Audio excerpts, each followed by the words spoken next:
Have you ever been on a date so bad you could not wait to get out of it? You're dying for something to happen so that you can call it short and just go home. I know I have, and so has Isabella. Tonight I'm going to read to you chapter 2 of What in Carnation, where she is on a date that her mother set her up on. My cell phone rang, and I looked at the screen before I answered. I didn't recognize the number. Hello? Hi, is this Izzy Proctor? Well, this was clearly not someone who knew me. This is Isabella. Oh, good. Hi, this is Jeff Bayfield. My dad said I should call you. Right, hi. My mother told me you'd call. Great. I was thinking we could go out for dinner. How about tonight? I paused for a minute, pretending I was checking my calendar. Did I really want to do this? I mean, how pathetic was it to be set up by your mother? Probably about as bad as being set up by your father. And not nearly as embarrassing as having absolutely nothing on my social calendar. Sure, I'm free. How about 7? The Rosa? Sounds good. I'll see you then. I stood in the entry of the Rosa restaurant. No one was waiting for me, so I surveyed the tables in the dining room. No single men there either. For what seemed like the millionth time, I wondered how I let my mother talk me into this date. Table for 1, miss? The host asked. I turned to face his wedding ring and smirk of superiority. Here was a man who wouldn't ever have to eat alone if he didn't want to. And wasn't that one of my mother's selling points for dating and marriage? Not that settling down with someone had done her or my aunts any good. Aunt Lily had never married Thea's father, and whatever happened between them was bad enough that we never spoke about him. Aunt Nadia's husband had crept out of Proctor House in the middle of the night, leaving a note and $100, as if either were sufficient compensation for abandoning his family. My parents lasted the longest. They divorced when I was 3, and I had no memory of my dad, only photos. For most of my life, this was fine. Grandpa was an excellent substitute for our missing fathers during soccer games, father-daughter dances, and when we needed someone to understand when our mothers were being unreasonable. We were lucky to have him as long as we did, but I still missed him during times like these. I could hear him in my mind chastising my mother. Michelle, leave the child alone. Getting married young didn't do you a lick of good, did it? Let her find her own way in life. Miss? I'm waiting for someone. Is there a bar? I asked. He frowned, probably impatient at having to watch me think. Through the dining room and to the left. Thanks. I walked through the dimly lit dining room, tables groaning with all the carbs a person could want.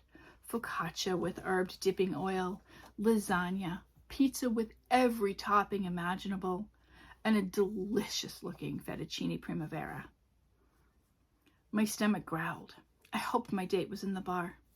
The sooner we ate, the happier my stomach would be, and the happier I'd be to never have to see this guy again. I suppose I ought to have given him the benefit of the doubt, but I just couldn't. My mother worked in a garden center, mostly for fun, and Jeff was the owner's son. He was 24, had returned from college, and was looking to settle down in the Portsmouth area.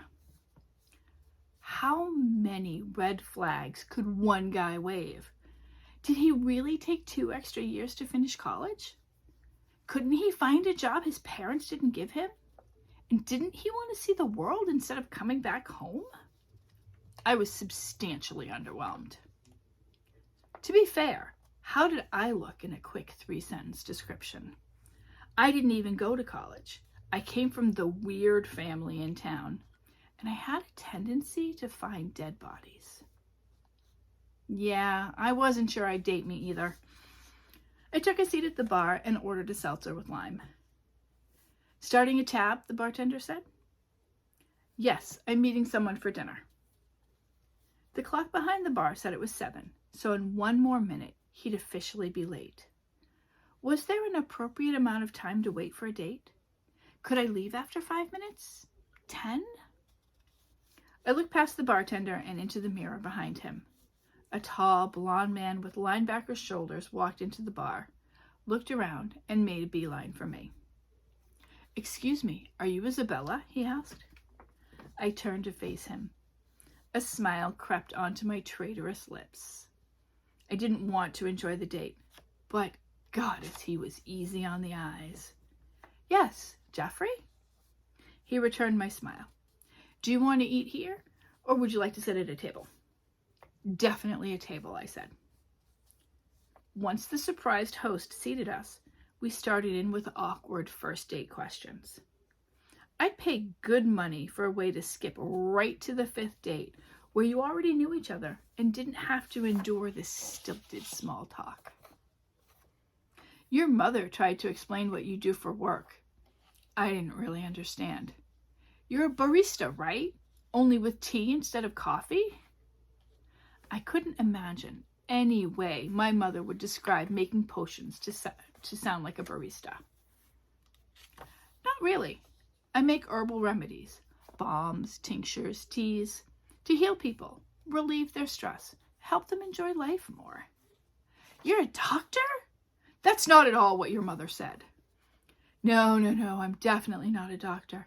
My title is herbalist, and I spent a year as an apprentice before I started working on my own. I use plants to help heal people." "You only spent a year in college? Totally unfair. My dad made me spend 4. Okay, 5.5 for a business degree, and I'm still stuck in the warehouse driving a forklift." I smiled to disguise my dismay at his intellectual wattage. My mother definitely didn't warn me that he sounded like a stereotypical business major. One more try. "I make things like tea from plants for people." His face lit up. Maybe something had sparked in his brain. "Oh, like weed. I get it. That's cool. You work in a dispensary. Do you work in Maine or Massachusetts? Or do you work in an illegal New Hampshire one?" I sighed. "None." I pulled out one of the 20 business cards I'd had printed and handed it to him.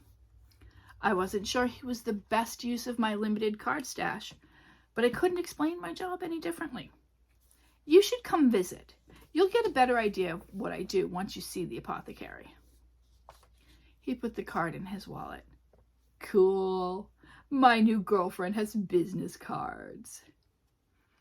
I opened my menu to cover my eye roll. He opened his, and we spent a blissful few minutes not talking. I set my menu down. "I'll have the pasta primavera. I saw someone in the bar with it, and it looked delicious." He frowned. "Oh, I can't eat that many carbs. They'll kill you, you know." "I'm having the antipasto and meatballs." I like appetizers as much as the next person, but I also liked a real meal. "Anything else?" He frowned. "Too many carbs. I like to save them for the weekend." Well, who was I to complain about his dietary restrictions? They were clearly working for him. He set his menu down. "You're into natural living, right?" Was I? Probably not as much as you'd expect from an herbalist. I liked a good can of store-bought soup, and life would not be living without hot dogs cooked over a fire at least once in the summer. Sort of. I guess it's a process. "What do you eat for your weekend carbs?" He grinned. "I saved them all for beer." That's a lot of beer, isn't it? He leaned forward. This was clearly a topic he loved to talk about. "Not as much as you might think. I don't eat carbs during the week. Tonight's special because we're here. The antipasto platter has vegetables, so I budget about 16 grams in my food, leaving me enough left over at the weekend for about 35 light beers. My eyes widened. 35? One short of 6 six-packs?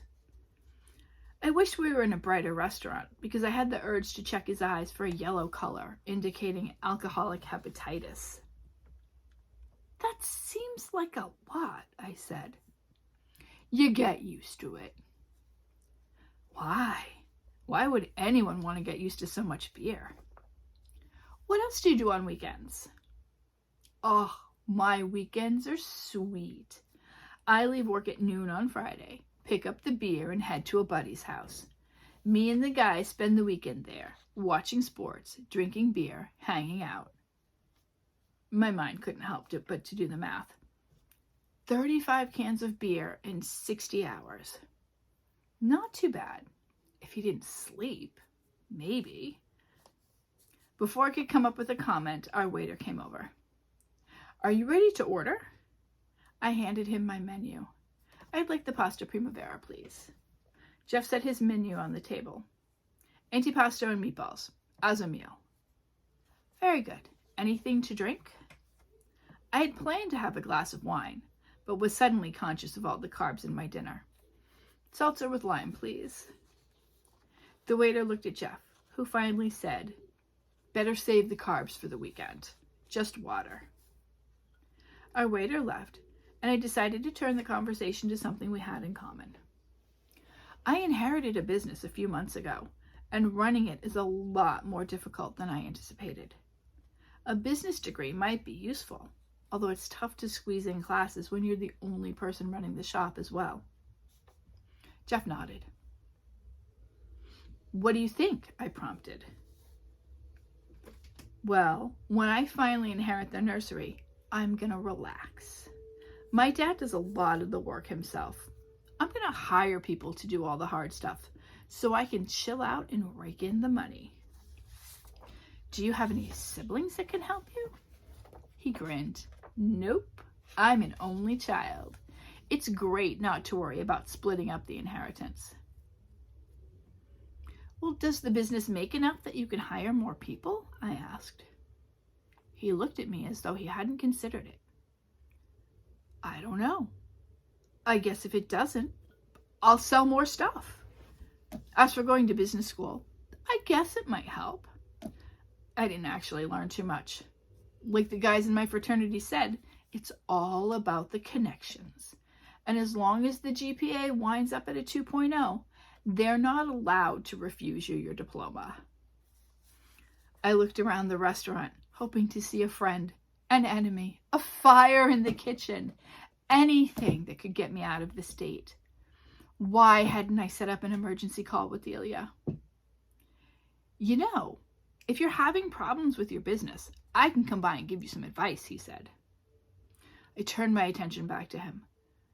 That's thoughtful of you, but you sound busy at your own job, and that forklift isn't going to drive itself.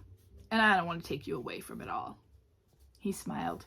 Nah, I'm the boss's son. If I want to take an afternoon off, no one will rat me out. They wouldn't dare. Jeff changed the topic abruptly. So how about you? Do you have any siblings? Yes and no.